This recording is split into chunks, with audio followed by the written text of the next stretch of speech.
നമസ്കാരം, weekly trend സെറ്റേഴ്സിലേക്ക് സ്വാഗതം. റെക്കോർഡുകൾ അത് മറികടക്കാനുള്ളതാണ് എന്ന വാക്യത്തെ അന്വർത്ഥമാക്കുന്ന രീതിയിൽ 23,650 മറികടന്ന് നിഫ്റ്റിയും 77,800 മറികടന്ന് സെൻസെക്സും പുതിയ ഉയരങ്ങൾ കീഴടക്കിയ വാരമാണ് കടന്നുപോയത്. എങ്കിലും പ്രതിവാര പ്രകടനത്തിൽ ബെഞ്ച് മാർക്ക് സൂചികകൾ ഫ്ലാറ്റ് പെർഫോമൻസ് ആണ് കാഴ്ചവെച്ചിരിക്കുന്നത്. ഹെവി വെയ്റ്റഡ് ആയ ബാങ്കിംഗ് ഓഹരികളിലുണ്ടായ മികച്ച മുന്നേറ്റമാണ് സൂചികയെ പുതിയ ഉയരത്തിലെത്തിച്ചത്. 4.17% നേട്ടം പ്രൈവറ്റ് ബാങ്ക് സൂചിക നൽകിയപ്പോൾ 3.32% ബാങ്ക് നിഫ്റ്റി സൂചികയുടെ മുന്നേറ്റം. അതേസമയം പൊതുമേഖലാ ബാങ്കിംഗ് ഓഹരികൾക്ക് ഈ നേട്ടത്തിൽ കാര്യമായ സംഭാവന നൽകാൻ സാധിച്ചില്ല. പ്രതിവാരത്തിൽ 1.07% സൂചിക ഇടിഞ്ഞത്. ബ്രോഡർ മാർക്കറ്റിൽ BSE സ്മോൾ ക്യാപ് സൂചിക 1.44% മുന്നേറ്റവും കുറിച്ചു. പ്രോഫിറ്റ് ബുക്കിംഗ് മോഡിലേക്ക് കടന്ന സൂചികകളിൽ ഏറ്റവും അധികം ഇടിവ് രേഖപ്പെടുത്തിയത് ഓട്ടോ സൂചികയാണ്. ഇടിവ് 2.45%. ആഗോളതലത്തിലേക്ക് വരുമ്പോൾ പോയ വാരത്തിൽ 4 ട്രേഡിംഗ് ദിനങ്ങൾ മാത്രമായിരുന്നു അമേരിക്കൻ വിപണികളിൽ ഉണ്ടായിരുന്നത്. എന്നിരുന്നാലും എല്ലാ ട്രേഡിംഗ് ദിനങ്ങളിലും മികച്ച ബുള്ളിഷ് മൊമെന്റം നിലനിർത്താൻ സൂചികകൾക്ക് സാധിച്ചു. പ്രതീക്ഷകൾക്കൊത്ത് ഉയരാത്ത കോർ റീറ്റെയിൽ സെയിൽസ് ഡാറ്റയും ഒപ്പം പ്രതീക്ഷകളെ മറികടന്ന ജോബ്ലെസ് ക്ലെയിംസ് ഡാറ്റയും വിപണികൾക്ക് കരുത്തു പകർന്നു. പ്രതിവാര പ്രകടനം നോക്കുമ്പോൾ ഡോ ജോൺസ് 1.45%, നാസ്ഡാക്ക് സൂചിക 0.21%, S&P 0.61% നേട്ടവും നൽകിയിട്ടുണ്ട്. ജൂൺ 25 വരുന്ന CB കൺസ്യൂമർ കോൺഫിഡൻസ് കണക്കുകളാണ് അടുത്ത ആഴ്ചയിൽ വിപണിയെ സ്വാധീനിക്കാനിടയുള്ള പ്രധാന ഡാറ്റ. മികച്ച ഡാറ്റയാണ് വരുന്നതെങ്കിൽ അമേരിക്കൻ എക്കണോമി ശക്തിപ്പെടുന്നു എന്ന സന്ദേശമാണ് നൽകുന്നത്. തുടർന്ന് 26 വരുന്ന ന്യൂ ഹോം സെയിൽസ് ഡാറ്റയും സ്വാധീനം ചെലുത്തും. ഫെഡിന്റെ പലിശ നിരക്കുമായി ഏറെ ബന്ധപ്പെട്ടിരിക്കുന്ന റിയൽ എസ്റ്റേറ്റ് മേഖലയുടെ ട്രെൻഡ് ഈ ഡാറ്റയിലൂടെ വിലയിരുത്താം. മറ്റൊരു പ്രധാന ഡാറ്റ ജൂൺ 27 വരുന്ന അമേരിക്കയുടെ ഈ സാമ്പത്തിക വർഷത്തിലെ ഒന്നാം പാദ GDP കണക്കുകളാണ്. സെക്കൻഡ് എസ്റ്റിമേറ്റ് പ്രകാരം മാർച്ച് പാദത്തിൽ GDPയിൽ 1.3% വാർഷിക വളർച്ചയാണ് കൈവരിച്ചത്. 2023 നാലാം പാദത്തിൽ 3.4% അമേരിക്കൻ റിയൽ GDPയിലെ വളർച്ച. അന്ന് തന്നെയാണ് മെയിലെ കോർ ഡ്യൂറബിൾ കണക്കുകൾ വരുന്നത്. നിർമ്മാണ മേഖലയുടെ പുരോഗതിയുടെ സൂചനകൾ ഈ ഡാറ്റയിലൂടെ നിക്ഷേപകർക്ക് ലഭിക്കും. ഒപ്പം പ്രതിവാര ജോബ്ലെസ് ക്ലെയിംസ് ഡാറ്റയും വരുന്നതോടെ തൊഴിൽ വിപണിയുടെ ട്രെൻഡും നിക്ഷേപകർക്ക് മനസ്സിലാക്കാം. ഇതിലൊക്കെ ഉപരിയായി ജൂൺ 28 വരുന്ന മെയ് മാസത്തിലെ കോർ PCE പ്രൈസ് കണക്കുകളാണ് വരുന്ന വാരത്തിലെ സൂചികകളുടെ പ്രതിവാര പ്രകടനത്തെ നിർണ്ണയിക്കുക. ഫെഡ് തീരുമാനങ്ങളെ പ്രധാനമായും സ്വാധീനിക്കുന്നതിനാൽ നിക്ഷേപകർ ഉറ്റുനോക്കുന്ന ഡാറ്റയാണിത്. വോളറ്റൈൽ ആയ ഭക്ഷ്യ ഊർജ്ജ വിലകളെ ഒഴിവാക്കിയുള്ള കണക്കായതിനാൽ പണപ്പെരുപ്പത്തിന്റെ യഥാർത്ഥ ചിത്രം നിക്ഷേപകർക്ക് ലഭിക്കും. വാർഷികാടിസ്ഥാനത്തിൽ 2.8% മെയിലെ കോർ PCE. ഫെഡിന്റെ ടാർഗറ്റ് 2%. നിരക്കുകളിൽ തൽസ്ഥിതി തുടർന്ന ഫെഡ് തീരുമാനങ്ങളുടെ മോണിറ്ററി പോളിസി റിപ്പോർട്ടും ചെയർമാൻ ജെറോം പവലിന്റെ ടെസ്റ്റിമോണി കൂടി വരുന്നതോടെ ഫെഡിന്റെ ഭാവി നടപടികളുടെ സൂചനകളും വ്യക്തമാകും. ബാങ്ക് ഓഫ് ഇംഗ്ലണ്ടിന്റെ ധനനയ തീരുമാനങ്ങൾ തന്നെയായിരുന്നു പോയ വാരം യൂറോപ്യൻ വിപണികളെ സ്വാധീനിച്ചത്. പണപ്പെരുപ്പ നിരക്ക് 2% എന്ന ടാർഗറ്റ് നിലയിലേക്ക് എത്തിയെങ്കിലും സേവന മേഖലയിലെ പണപ്പെരുപ്പം 3 ഇരട്ടിയായി തുടരുന്നത് കൊണ്ടാണ് ഇത്തരമൊരു നടപടി സ്വീകരിച്ചതെന്നാണ് വിലയിരുത്തൽ. ഒപ്പം വിവിധ യൂറോപ്യൻ രാജ്യങ്ങളുടെ CPI കണക്കുകളും വിപണിയുടെ ചലനത്തിന് കാരണമായി. പ്രതിവാര പ്രകടനം നോക്കുമ്പോൾ CAC 40 1.67%, ഡാക്സ് 0.90%, FTSE 100 1.12% നേട്ടത്തിലാണ് വ്യാപാരം അവസാനിപ്പിച്ചത്. അടുത്ത വാരത്തിലേക്ക് വരുമ്പോൾ ബ്രിട്ടന്റെ GDP കണക്കുകൾക്ക് തന്നെയാണ് പ്രാധാന്യം. ആദ്യ പാദത്തിലെ വളർച്ച തുടരാൻ ബ്രിട്ടന് സാധിക്കുന്നുണ്ടോ എന്നതായിരിക്കും നിരീക്ഷകരുടെ ശ്രദ്ധ ആകർഷിക്കുക. നെഗറ്റീവ് GDP വളർച്ചയിൽ നിന്നും 0.2% എത്തുമെന്നുള്ള പ്രതീക്ഷയാണ് നിലനിൽക്കുന്നത്. ജൂൺ 28 ഈ ഡാറ്റ വരുന്നത്. അന്ന് തന്നെ വരുന്ന ജൂണിലെ ഫ്രഞ്ച് CPI കണക്കുകൾക്കും പ്രാധാന്യമുണ്ട്. മെയ് മാസത്തിൽ 0 ആയിരുന്നു റിപ്പോർട്ട് ചെയ്തത്. ഏഷ്യൻ വിപണികളിലേക്ക് വരുമ്പോൾ നിരക്കുകളിൽ തൽസ്ഥിതി തുടർന്ന സിംഗപ്പൂർ, ചൈനീസ് സെൻട്രൽ ബാങ്കുകളുടെ നടപടിയും ജപ്പാന്റെ കോർ CPI കണക്കുകളുമായിരുന്നു പോയ വാരം ഏഷ്യൻ വിപണികളിൽ ചലനം സൃഷ്ടിച്ചത്. Chinese central bank 3.95%, Singapore central bank 6.25% പലിശ നിരക്ക് നിലനിർത്തിയത്. ജൂൺ 24 വരുന്ന സിംഗപ്പൂരിന്റെ കോർ CPIയും തുടർന്ന് 25 ജപ്പാന്റെ കോർ CPI കണക്കുകളുമാണ് വാരാദ്യത്തിൽ വിപണികളെ കാത്തിരിക്കുന്നത്. കൂടാതെ 29 വരുന്ന ജൂണിലെ ചൈനയുടെ കോമ്പോസിറ്റ്, നിർമ്മാണ ഇതര PMI ഡാറ്റകളുമാണ് ഏഷ്യൻ മേഖലയ്ക്ക് നിർണായകം. കമ്മോഡിറ്റി മാർക്കറ്റിൽ നോക്കുകയാണെങ്കിൽ ആഴ്ചയുടെ അവസാനം പ്രോഫിറ്റ് ബുക്കിംഗിന്റെ ഭാഗമായി ഒരു ചെറിയ ഇടിവ് നേരിട്ടെങ്കിലും വാരാന്ത്യത്തിൽ 2.55% നേട്ടത്തോടെ ബാരലിന് $84.15 വ്യാപാരം അവസാനിപ്പിച്ചത്. WTI ക്രൂഡ് 3.09% ഉയർന്ന് ബാരലിന് $80.92 എന്ന നിലയിലും അവസാനിച്ചു. തുടർച്ചയായ രണ്ടാം ആഴ്ചയിലും പ്രതിവാര നേട്ടത്തിലാണ് ക്രൂഡ് വ്യാപാരം അവസാനിപ്പിച്ചിരിക്കുന്നത്. ഓയിൽ ഇൻവെന്ററിയുടെ കുറവും അതിനെ തുടർന്ന് കമ്മോഡിറ്റി ട്രേഡിംഗ് അഡ്വൈസേഴ്സ് നടത്തുന്ന ബൈയിങ്ങുമാണ് വിലയെ പിന്തുണച്ചത്. എനർജി ഇൻഫർമേഷൻ അഡ്മിനിസ്ട്രേഷൻ പുറത്തുവിട്ട കണക്കുകൾ പ്രകാരം ക്രൂഡ് ഡിമാൻഡിൽ ഉണ്ടാകുന്ന മുന്നേറ്റവും മിഡിൽ ഈസ്റ്റ് സംഘർഷങ്ങളും എണ്ണവിലയ്ക്ക് കരുത്തു പകരുകയാണ്. കൂടാതെ വിതരണ തടസ്സങ്ങളിലെ ആശങ്കകളും എണ്ണവിലയെ പിന്തുണയ്ക്കുന്നുണ്ട്. ടെക്നിക്കൽ സൈഡിലേക്ക് വന്നാൽ WTI ക്രൂഡിന്റെ നിർണായക പ്രതിരോധ നിലയായ $81 മറികടക്കാൻ സാധിച്ചാൽ $84 അടുത്ത് റെസിസ്റ്റൻസ് ആയി പരിഗണിക്കാം. ഈ ലെവൽ ബ്രേക്ക് ചെയ്താൽ $87.12 റെസിസ്റ്റൻസ് ആയി കണക്കാക്കാം. ഡൗൺ സൈഡിലേക്ക് വന്നാൽ സിമ്പിൾ മൂവിംഗ് ആവറേജസിന്റെ ഒരു ബിഗ് ബെൽറ്റ് ഫോം ചെയ്തേക്കുന്നത് നമുക്ക് കാണാം.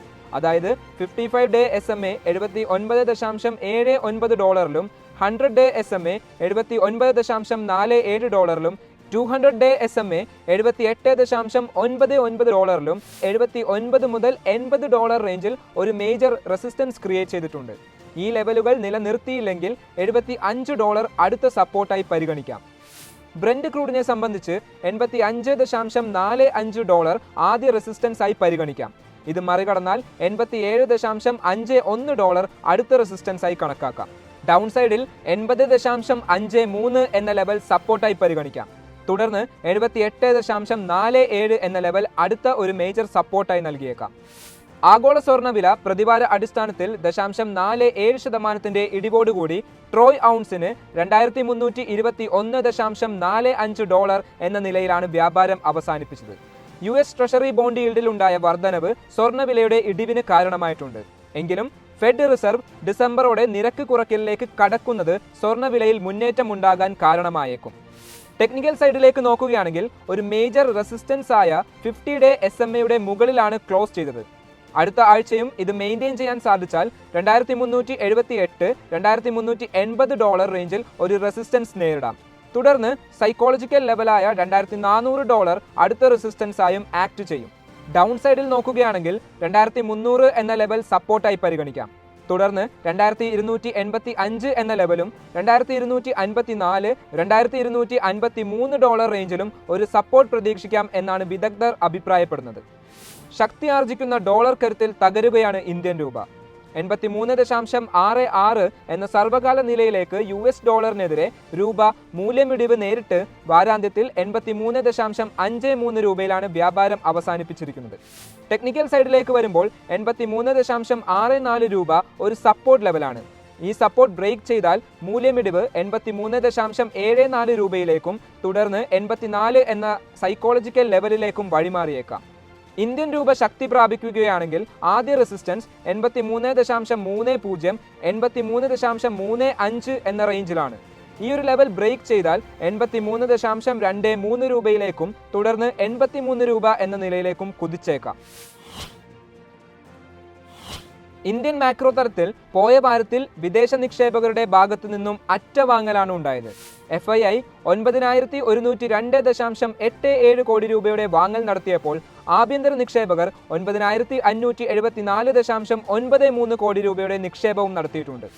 പോയ വാരത്തിൽ പുറത്തുവന്ന ഇന്ത്യയുടെ Nikki S&P global manufacturing purchasing managers index 57.5 നിന്നും 58.5 ഉയർന്നു. നിക്കി സർവീസസ് PMI-യും 60.2 നിന്നും 60.4 ആയി ഉയർന്നിട്ടുണ്ട്. വാരാടിസ്ഥാനത്തിൽ മികച്ച പ്രകടനം കാഴ്ചവെച്ച ബാങ്കുകളുടെ ഡെപ്പോസിറ്റ് ഗ്രോത്ത് 12.7% ആയപ്പോൾ വായ്പാ വളർച്ച 19.8% രേഖപ്പെടുത്തിയത്. തുടർച്ചയായി വർധനവ് രേഖപ്പെടുത്തുന്ന ഇന്ത്യയുടെ വിദേശ നാണയ കരുതൽ ശേഖരം ജൂൺ 14 അവസാനിച്ച ആഴ്ചയിൽ $2.92 ബില്യൺ കുറഞ്ഞ് $652.89 ബില്യൺ വരുന്ന ആഴ്ചയിൽ ജൂൺ 26 ബുധനാഴ്ച വരുന്ന മണി സപ്ലൈ കണക്കുകൾ നിക്ഷേപകർ നിരീക്ഷിക്കും. മെയ് 29 ശേഷം മണി സപ്ലൈ മാറ്റമില്ലാതെ 10.9% തുടരുന്നത്. തുടർന്ന് ജൂൺ 28 വെള്ളിയാഴ്ച വരുന്ന ഇന്ത്യയുടെ ധനകമ്മി കണക്കുകളും അറിയാം. ജൂലൈയിൽ തുടർച്ചയായി 7ാമത്തെ തവണ ബഡ്ജറ്റ് അവതരിപ്പിക്കാൻ ധനമന്ത്രി നിർമ്മല സീതാരാമൻ തയ്യാറെടുക്കുമ്പോൾ ധനക്കമ്മി കണക്കുകൾക്ക് പ്രാധാന്യമേറും. മെയ് 31 വന്ന ഡാറ്റ പ്രകാരം 2101.36 ബില്യൺ രൂപയാണ് രാജ്യത്തിന്റെ ധനക്കമ്മി. 2025 സാമ്പത്തിക വർഷത്തേക്ക് മൊത്തം GDPയുടെ 5.1% ധനക്കമ്മി നിലനിർത്തുന്നതിനുള്ള ശ്രമത്തിലാണ് സർക്കാർ. മെയ് മാസത്തിൽ റെക്കോർഡ് ഡിവിഡൻഡ് നൽകിയതിനാൽ തന്നെ ധനക്കമ്മി വലിയ തോതിൽ കുറഞ്ഞു. ഏപ്രിൽ മാസത്തിൽ 15,013 ബില്യൺ രൂപയായിരുന്നു ധനക്കമ്മി. മറ്റൊരു ഡാറ്റ ഫോറിൻ ഡെറ്റ് ആണ്. മാർച്ച് 28 വന്ന കണക്ക് പ്രകാരം ഡെറ്റ് 648.2 ബില്യൺ രൂപയാണ് രേഖപ്പെടുത്തിയത്. മെയ് മാസത്തിലെ ഇൻഫ്രാസ്ട്രക്ചർ ഔട്ട്പുട്ട് കണക്കുകളും വെള്ളിയാഴ്ച വരുന്നുണ്ട്. ഏപ്രിലിൽ ഇൻഫ്രാസ്ട്രക്ചർ ഔട്ട്പുട്ട് 6% നിന്ന് 6.2% ഉയർന്നിരുന്നു. ഈ വർധനവ് തുടരുമോ എന്നത് നിക്ഷേപകർ വിലയിരുത്തും. IPO മാർക്കറ്റിലേക്ക് വന്നാൽ മെയിൻ ബോർഡിൽ നിന്ന് 2 കമ്പനികളാണ് സബ്സ്ക്രിപ്ഷനായി എത്തുന്നത്. Allied blenders, Viraj iron and steel എന്നിവയാണ്. ഇന്ത്യൻ നിർമ്മിത വിദേശ മദ്യ കമ്പനിയായ അലൈഡ് ബ്ലെൻഡേഴ്സ് IPO ജൂൺ 25 ആരംഭിച്ച് ജൂൺ 27 അവസാനിക്കുന്നത്. 267 രൂപ മുതൽ 281 രൂപ വരെയാണ് പ്രൈസ് ബാൻഡ് നിശ്ചയിച്ചിരിക്കുന്നത്. ജൂലൈ 2 ദലാൽ സ്ട്രീറ്റിൽ ലിസ്റ്റ് ചെയ്യപ്പെടുക. കൂടാതെ സ്റ്റീൽ ആൻഡ് അയേൺ ഉൽപാദന കമ്പനിയായ Viraj iron and steel IPO June 26 എത്തുന്നത്. ജൂൺ 28 അവസാനിക്കും. 195 രൂപ മുതൽ 207 രൂപ വരെയാണ് price band. July 3 company list ചെയ്യപ്പെടുക. അതേസമയം കഴിഞ്ഞ ആഴ്ച IPOയുമായി എത്തിയ ഡീപ് പൈപ്പിംഗ് സിസ്റ്റംസ്, ആസ് ആൻഡ് ലോൺസ് ജൂൺ 26 അരങ്ങേറ്റം കുറിക്കുക. ജൂൺ 28 സ്റ്റാൻലി ലൈഫ് സ്റ്റൈൽസും വിപണിയിൽ ലിസ്റ്റ് ചെയ്യപ്പെടും. ടെക്നിക്കൽ സൈഡിൽ നിഫ്റ്റിയിലേക്ക് വരുമ്പോൾ ഡെയിലി ചാർട്ടിൽ അപ്വേർഡ് പാരലൽ ചാനലിന്റെ മുകളിൽ സസ്റ്റെയിൻ ചെയ്യാൻ സാധിച്ചതും വീക്ക്ലി ബേസിസിൽ ഒരു higher high candle pattern form ചെയ്തതും ഒരു പോസിറ്റീവ് ഫാക്ടറായി കൺസിഡർ ചെയ്യാം എന്നാണ് വിദഗ്ധർ പറയുന്നത്. ഈ സാഹചര്യത്തിൽ നിഫ്റ്റിയുടെ സപ്പോർട്ട് 23,400ഉം റെസിസ്റ്റൻസ് 23,600 മുതൽ 23,700 എന്ന റേഞ്ച് പരിഗണിക്കാമെന്നും അവർ വിശ്വസിക്കുന്നു. ഇപ്പോഴും 23,300, 23,600 എന്ന റേഞ്ചിൽ കൺസോളിഡേറ്റ് ചെയ്താണ് ഇൻഡെക്സ് നീങ്ങുന്നത്. ഇത് കാരണം ഈ മാസത്തിലെ എക്സ്പയറി വോളറ്റൈൽ ആയേക്കാം എന്നാണ് LKP സെക്യൂരിറ്റീസിലെ രൂപക് ദേ പറയുന്നത്.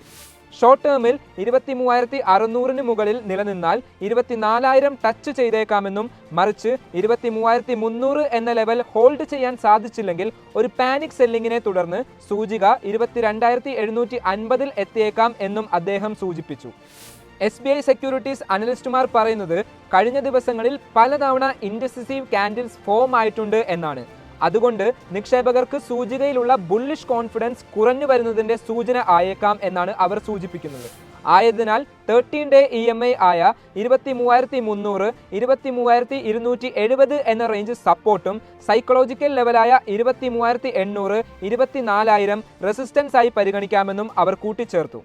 ബാങ്ക് നിഫ്റ്റിയിലേക്ക് വരുമ്പോൾ ഒരു കാര്യമായ കൺസോളിഡേഷൻ ബ്രേക്ക്ഔട്ട് നൽകിയാണ് പുതിയ സർവകാല ഉയരം സൂചിക ടച്ച് ചെയ്തത്. കൂടാതെ ഇത് 3%-ലധികം ഉയർന്നതിനാൽ മുൻനിര സൂചികകളെയും ശക്തമായി മറികടന്നു. SBI സെക്യൂരിറ്റീസ് അനലിസ്റ്റുമാർ പറയുന്നത് സൂചിക short term, long term moving ആവറേജുകളുടെ മുകളിൽ ട്രേഡ് ചെയ്യുന്നതിനാൽ ബാങ്ക് നിഫ്റ്റിയുടെ അണ്ടർടോൺ ബുള്ളിഷായി തുടർന്നേക്കാം എന്നാണ്. അതുകൊണ്ട് സപ്പോർട്ട് ലെവൽ 51,000ഉം റെസിസ്റ്റൻസ് 52,000ഉമായി പരിഗണിക്കാമെന്നും നിക്ഷേപകർ ഒരു buy on dip strategy follow ചെയ്യാമെന്നും അവർ പറഞ്ഞു. സർവകാല ഉയരങ്ങളിൽ ജാഗ്രത കൈക്കൊള്ളുമ്പോൾ വിപണി ഒരു കറക്ഷൻ മോഡിലേക്ക് നീങ്ങുമോ അതോ വീണ്ടും പുതിയ ഉയരങ്ങൾ താണ്ടുമോ എന്നതായിരിക്കും അടുത്ത ആഴ്ച നിക്ഷേപകർ ഉറ്റുനോക്കുക. മാർക്കറ്റിന്റെ കൂടുതൽ അപ്ഡേറ്റ്സും കൂടുതൽ അനാലിസിസുമായി തിങ്കളാഴ്ച രാവിലെ 8:30 മാർക്കറ്റ് പ്ലസിൽ കാണാം. നന്ദി, നമസ്കാരം.